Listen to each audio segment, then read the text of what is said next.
ఏ సమస్య కూడా మరీ పెద్దది కాదు. చదవండి. యెషయా గ్రంథము 37వ అధ్యాయము. అంతటా యెహోవా దూత బయలుదేరి అష్షూరు వారి దండుపేటలో 185,000 మందిని మొత్తెను. ఉదయమున జనులు లేవగా వారందరూ మృత కళేబరములుగా ఉండిరి. యెషయా గ్రంథము 37వ అధ్యాయము 36వ వచనం. సన్హెరీబు సైనిక బలాన్ని గూర్చి, అతని గొప్ప విజయాల గూర్చి గొప్పలు చెప్పుకున్నాడు. కానీ అష్షూరు రాజు అతడు కేవలం దేవుని చేతిలో ఆయన ఉద్దేశాలు నెరవేర్చే ఒక పనిముట్టు అని మర్చిపోయాడు.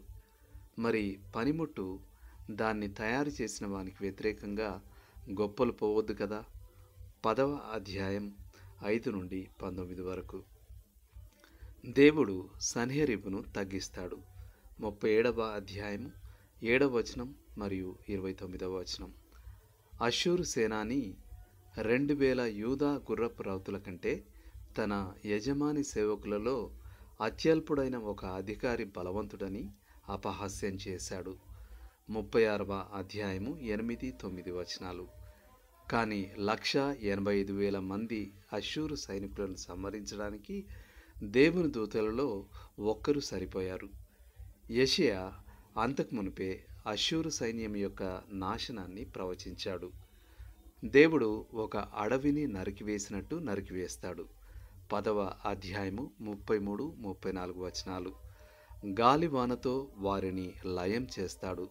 30వ అధ్యాయము 27 నుండి 30 వరకు. పట్టణపు కాష్టము పైనుండే చెత్తల వారిని అగ్నిలో పారవేస్తాడు. 31వ వచనం నుండి 33వ వచనం వరకు. సన్హెరీబు పరాజితుడై యూదా నుండి బయలుదేరినప్పుడు అతడు తన రాజధాని అయిన నీనెవెకు తిరిగి వెళ్ళాడు. 20 సంవత్సరాల తర్వాత తన కుమారుల మధ్య అధికారం కొరకైన ఘర్షణల ఫలితంగా యెషయా ప్రవచనం నెరవేరేలా సన్హెరీబు తన 2 కుమారులచే హత్య చేయబడ్డాడు. 37వ అధ్యాయము 7వ వచనం. అంతేనా?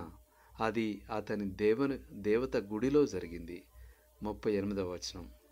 ఆ సేనాని జనముల దేవతలను హేళన చేశాడు, కానీ అతని దేవత సన్హెరీబును కాపాడలేకపోయింది. లోతుగా ఆలోచించాల్సిన విషయం.